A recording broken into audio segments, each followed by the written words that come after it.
Hey guys, this is Charles with Charlotte Area Historical Gamers, and today we're going to take a look at Boots on the Ground.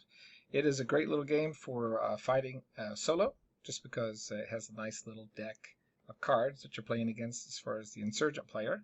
And all the units on the board could or could not be bad guys. So right now, we've kind of got the board set up in its default layout here, and every C on the map gets covered with a civilian, every V gets covered with a vehicle, and every L gets covered with a lockbox. So some sort of prize or something is inside these lockboxes, and we want to get inside there and try to take those lockboxes and give them to the appropriate person. It could be a grenade, it could be a weapon of mass destruction, and if we find one of those, we've got to get it off the board. The gray areas are walls, the blue areas are windows, and let's see, the brown areas are doors. And you can see each one of the buildings has their names on it. Your deployment zones are in the corners. There's 4 in the game all around here. And let's zoom out and take a bigger picture. So this is kind of what it looks zoomed out. You've got your deployment area here, and each person in the squad has its own special abilities.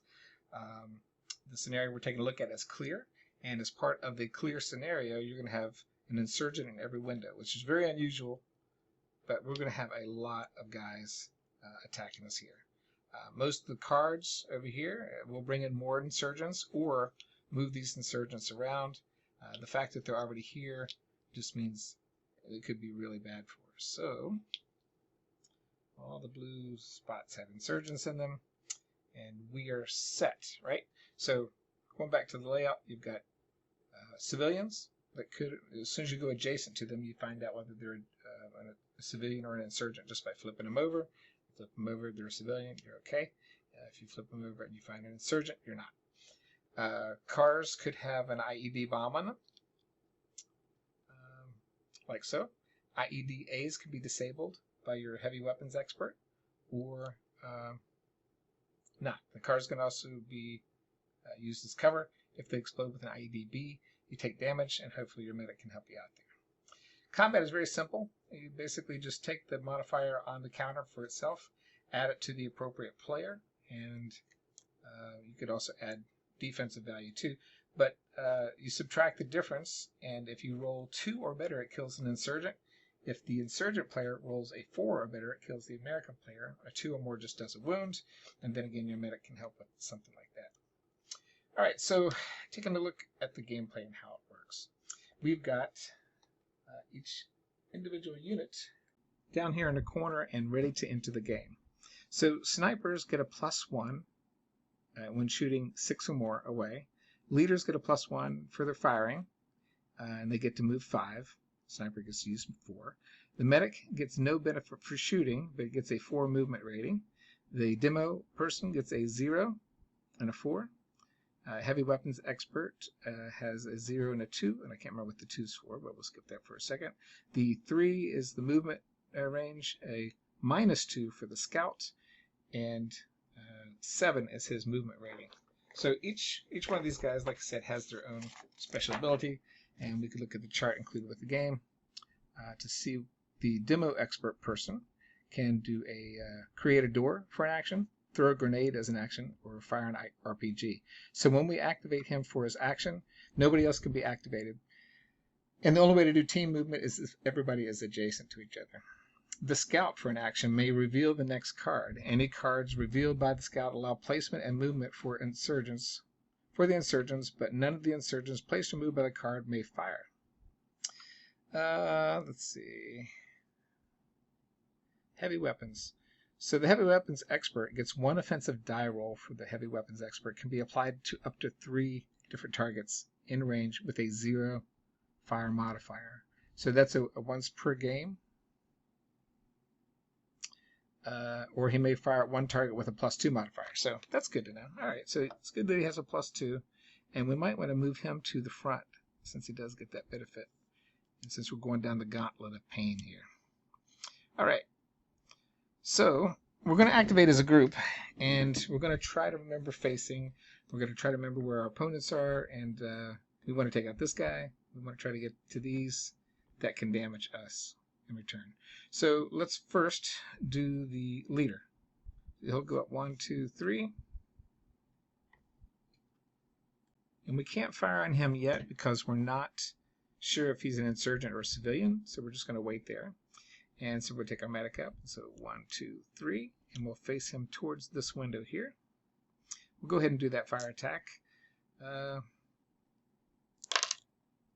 So 6 to 6, no effect. The heavy weapons expert will get a +2, so he'll go 1, 2, and you can move diagonal. 3. We're going to try to get this guy in the window. All right, so we get a +2, so that is a 6 to 3, and this insurgent goes away. And next guy will move up. The demo guy will do 1, 2, 3, and he'll shoot at this guy. 1, 2, 3, 4, so he's within range. He has no modifier because he has 0 there, and nothing. All right, sniper will come up, and you can shoot through friendlies, so he'll come up and shoot the same target. 1, 2, 3, 4. No modifier. Nothing. Scout will come up to here. Shoot there. Nothing. And the GI will come up and shoot there. Okay, kind of. Alright, so now it's the insurgent player's turn. And we're going to flip this guy over and find out that he is an insurgent. He gets a free action, free attack, and he's going to attack the leader who's directly in front of him.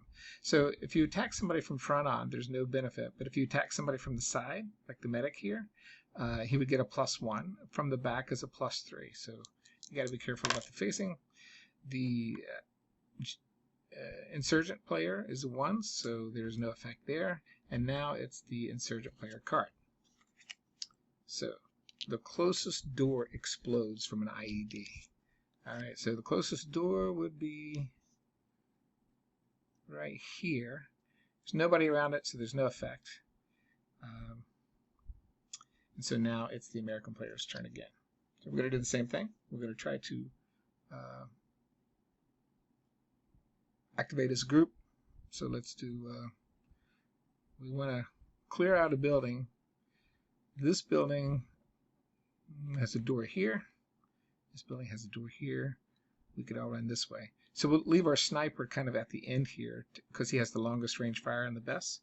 So we'll go 1, 2, 3. 1, 2, 3. And then 1, 2, 3. Actually, we'll do this guy first. 1, 2, 3. 1, 2, 3.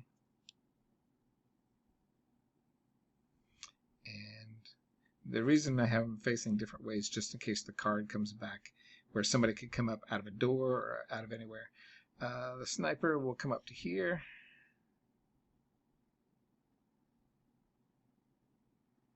And the scout to here, and the GI will come up to here. Alright, so let's do our attacks. So this guy doesn't have any shots. The demo doesn't have any shots. The leader will shoot 1, 2, 3, 4. 1, 2, 3, 4. With a +1, which is not enough to destroy him. The medic will shoot now. No benefit there. Sniper will shoot the same guy here, +1. 6 to 4, so that takes him out. The GI will shoot at the window here. He's a -2. And there's nothing. And so the scout, he should have been facing that way. I forgot about him. We'll take there. And it's 6 to 3. So he's gone. So we're starting to slowly clear this out. There's nobody adjacent to us, so we don't have to worry about resolving any cars that flip over or any insurgent players that flip over. So now we deal with the card. So the closest door explodes from the IED. I think I need to shuffle these cards. So let's see. Nothing basically happened there. We're still good to go. It's back to our turn. And we're going to run into this building and see if we can clear it. All right, so we got to find out how to clear a building. So according to the scenario, once members occupy at least 3 windows or doors, place a clear mark in the building. So we got to clear 5 buildings. And so it's our turn. 1, 2, 3, 4. We're going to get this kit. See what it is here. And we got a grenade. 1, 2, 2, 3, 4. And then 1, 2, 3. Did I count 4? I might have messed up there. I must have.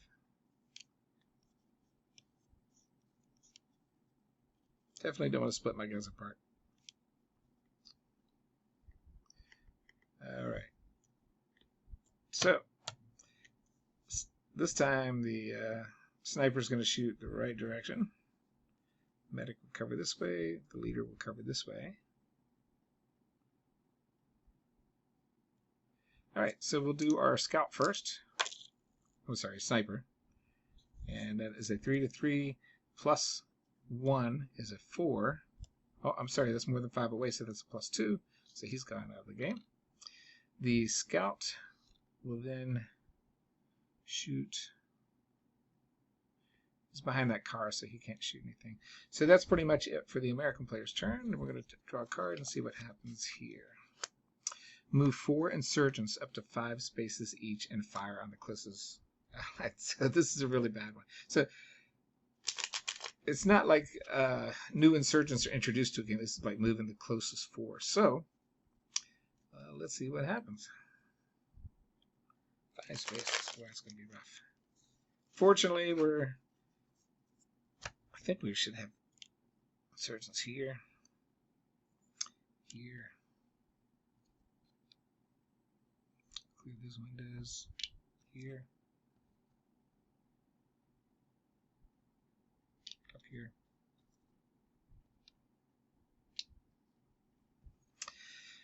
Okay, so we got the leader here. So it's 1, 2, 3, 4, 5. 1, 2, 3, 4, 5. Let's go ahead and fire him, I guess. So Insurgent has to get a 4 or better to kill and a 2 or better to wound. So he got a 3. So the leader is wounded. Now this guy will come in. Second. And he got a plus 2, which is another wound. So our leader took another wound, so that is a critical hit. And we got this insurgent here, so it's going to be 1, 2, and let's see what the... Now, he is facing that way, so that is a plus 1 attack. So 3 to 6, and he's okay. And the next insurgent goes 1, 2, 3, 4, 5. Shoots at the scout. It's a tie. And then 1, 2, 3, 4, 5. Same thing, scout. And plus 1, so no effect. And that is the end of that card. So you can see how deadly that got. Alright, so it's the American player's turn. We've got to get our medic here to be able to help this guy. So we're going to move him up adjacent. And we're going to do the medic action. Okay, our medic's going to remove the critical wound here. And it's going to be the Insurgent's player's turn. So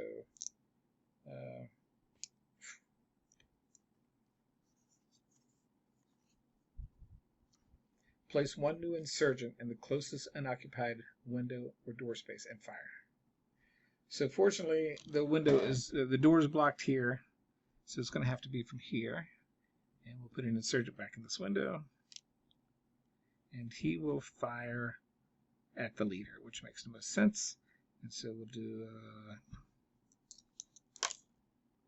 oof! 4 or more. So he's dead. So we just lost our leader. This is a post-edit. I just noticed that I accidentally killed the leader when it should have been the Insurgent who died here. But just wanted to say that I got the dice backwards. Now it is the American player's turn. We are separated, so we can't do a unit activation, but we can try to get more people into the building. So we're going to do 1, 2, 3, and that will give us a cleared action. Then 1, 2, 3.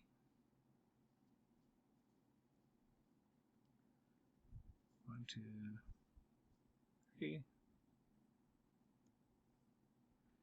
1, 2, 3. All right. Sniper with a +1. Nothing. GI with a -2. So he's a 3 to a 3. Nothing. Scout is a -2. And nothing. Now, there is a more than 4 differential here. So this scout would be flipped over. If there's more than 4 difference to the negative, you do take a hit. All right, it's the Insurgent turn. Place 3 new insurgents in the closest unoccupied window and or door spaces and fire. So you can see how brutal this game can get. Unoccupied door spaces. So fortunately, we got this one.